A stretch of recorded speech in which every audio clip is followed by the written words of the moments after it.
In March 2026, a woman named Jennifer in Ohio sent out her 412th job application. She had a marketing degree, 11 years of experience, a LinkedIn profile her former manager described as flawless. She had been laid off in October, not for performance. Her entire department was eliminated in a single afternoon meeting that lasted 4 minutes. She posted her application count on LinkedIn as a joke. 412 applications, 6 interviews, 0 offers. The comments exploded, not with sympathy alone, with recognition. Thousands of people replying with their own numbers, 380, 290, 600, one man at 100. Something is happening to the job market in 2026 that does not match what the headlines are telling you. The unemployment rate sits at 4.3%, which sounds completely fine. Economists keep saying the labor market is healing. So why does it feel like everyone you know is either unemployed, underemployed, or terrified they are next? That gap between what the official numbers say and what millions of people are actually experiencing is exactly what this video is going to explain. No spin, no politics, just the mechanism. Drop a comment right now before we go further. Are you currently job searching, and if so, how many applications have you sent? Just drop the number. I want to see what this comment section actually looks like. Let us start with the official story, because you need to understand it before you understand why it is misleading. The U.S. economy added 115,000 jobs in April 2026, beating expectations. Unemployment held steady at 4.3%. After a brutal 2025, where monthly job growth averaged barely 10,000 jobs, the 2026 average has climbed to 76,000. Economists are calling this the end of the hiring recession. That is the headline. Now let us look underneath it. Healthcare added 37,000 of those jobs. Transportation and warehousing added 30,000. Social assistance trended upward. For nearly 2 years, healthcare and the public sector were essentially the only parts of the American economy hiring at all. Now notice what is missing from that list. Tech, finance, media, consulting, corporate professional services. The exact sectors that millions of educated, experienced white-collar workers built entire careers around. Fortune magazine described it precisely in May 2026. The job market is healing for everyone, except in the office. That single sentence explains why the unemployment rate looks fine, while Jennifer is sitting at 412 applications with 0 offers. The recovery is real. It is just not happening in the part of the economy where she and millions like her actually work. Now, let us talk about the term economists are using to describe this entire environment in 2026. Low hire, low fire. Federal Reserve Chairman Jerome Powell used this exact phrase to describe the current labor market. Here is what it actually means in practical terms. Companies are not conducting mass layoffs the way they did during a traditional recession, but they're also not hiring at all, in any meaningful volume. If you already have a job, you're relatively safe right now. Your employer is not in crisis mode.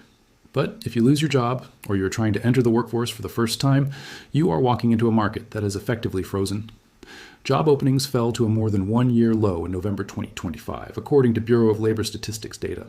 Companies are sitting on their existing workforce and refusing to expand it.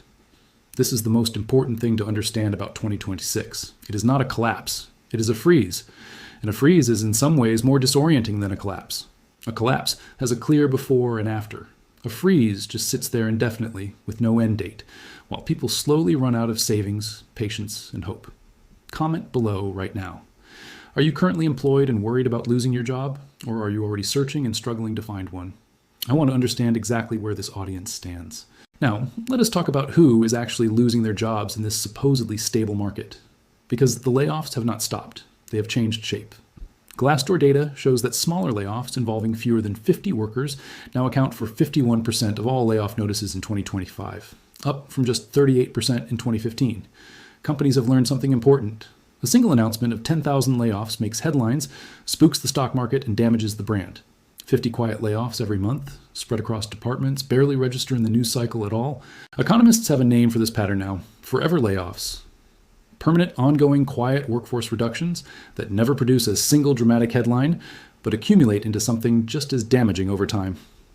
Since January 1st, 2026, more than 1,600 companies have announced mass layoffs according to tracking data from Intelligence. Amazon, UPS, and Target alone announced over 60,000 combined job cuts in October 2025. ServiceNow laid off hundreds of employees in June 2026, specifically citing increased use of artificial intelligence. Nestle announced 16,000 job cuts in 2026, with 12,000 specifically targeting white-collar roles, as the company explicitly stated it would automate processes previously handled by people. These are not struggling companies, Nestle is not bankrupt. Amazon posted record profits. These are profitable companies cutting headcount anyway, because the technology now exists to do more with fewer people, and shareholders reward that decision. Now here is the part that explains why this hits some workers far harder than others. This is not a broad-based recession affecting every industry equally. The cuts are concentrated almost entirely in white-collar professional sectors: tech, media, financial services, consulting. If you work in a hospital, a warehouse, or a trade, the 2026 job market genuinely does look like recovery. If you work in marketing, software, finance, or corporate administration, it looks like a slow-motion collapse that nobody in charge will officially acknowledge. Jennifer's marketing department was not eliminated because the company was struggling. It was eliminated because the company calculated that AI tools and a smaller remaining team could produce comparable output at a fraction of the cost. Now let us talk about the entry-level catastrophe sitting underneath all of this, because if you have a young adult child in your life, this section is for them. The National Association of Colleges and Employers surveyed 183 employers in early 2026. More than half rated the 2026 graduate job market as poor or fair. They projected only a 1.6% increase in hiring for the entire class of 2026. At a Yale School of Management gathering of executives, the outlook was even worse. 66% of surveyed executives said they plan to cut jobs or freeze hiring this year. Only 1/3 expected to hire at all. The Federal Reserve Bank of New York reported that underemployment among recent graduates rose to 41.8% in late 2025, the highest level since 2020. This is not graduates failing to find any job. This is graduates with degrees working jobs that do not require one, at wages that do not reflect their education or their debt. A ResumeTemplates.com survey of 1,250 American Gen Z workers found something genuinely remarkable in response to this crisis. 3 in 5 Gen Z workers now plan to pursue blue-collar work instead. Nearly half of those surveyed believe blue-collar jobs offer better long-term security than corporate careers. Think about what that represents. An entire generation that was told for decades that university and white-collar careers were the guaranteed path to stability is actively reversing that decision in real time. Construction, electrical work, plumbing, automotive repair. These are now the fields young Americans are actively choosing, not because they suddenly love manual labor more than office work, because they have watched what happened to the office and concluded the trade apprenticeship is the safer bet.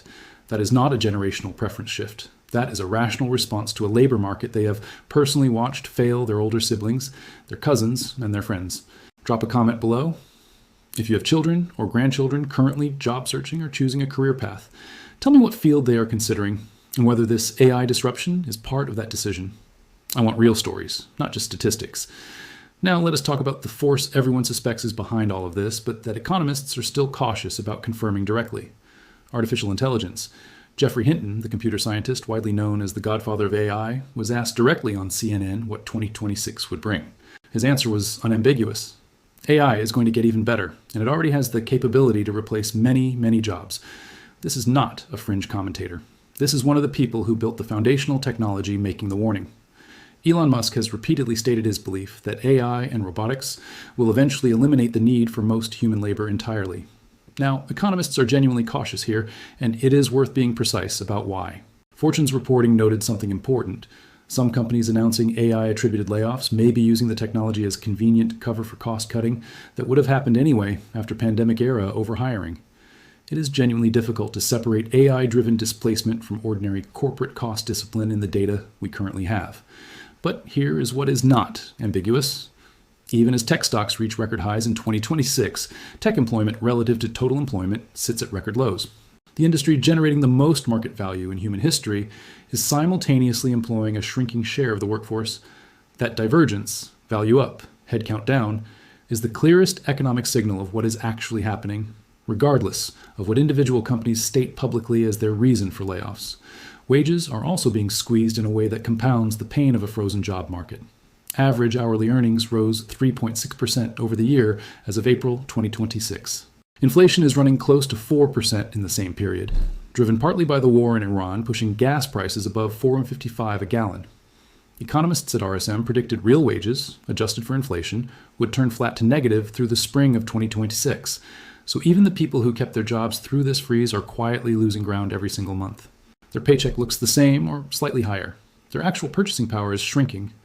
Now let us go global, because the United States is not alone in this. In the United Kingdom, high street retailers Claire's and the Original Factory Shop entered administration in 2026, putting 2,500 jobs at immediate risk. Heineken announced restructuring at its Amsterdam headquarters affecting 400 roles as part of a strategy explicitly built around automation. In Germany, Zalando announced the closure of its Erfurt distribution center, affecting 2,700 employees as part of restructuring European logistics operations toward greater automation. In Canada and Australia, mining and resource companies, including Fortescue Metals Group, have announced job cuts as they shift toward outsourced and automated manufacturing. The pattern repeats across every developed economy.